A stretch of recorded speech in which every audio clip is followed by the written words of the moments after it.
تو 200 یونٹ کا بل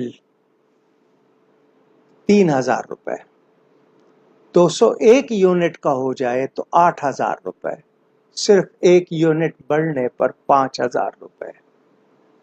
یہ ظالم نہیں ہے تو کیا ہے؟ یہ اپنے پیٹوں میں آگ بھر رہے ہیں، چند افراد کی عیاشی کے لیے پورے ملک کے عوام کا خون نچوڑا جا رہا ہے۔ ان کو قبر یاد نہیں ہے، ان کو حشر یاد نہیں ہے، ان کو اپنی نسلوں کا انجام یاد نہیں ہے۔ یہ ظالمانہ ٹیکس، شاید یہ لوگ سوچتے ہوں گے کہ ہم تو راحت قدوں میں سوتے ہیں، ان کو قبر کی منزل یاد رکھنا ہے کہ وہ دور نہیں ہے، اور اللہ کی پکڑ سے ڈریں۔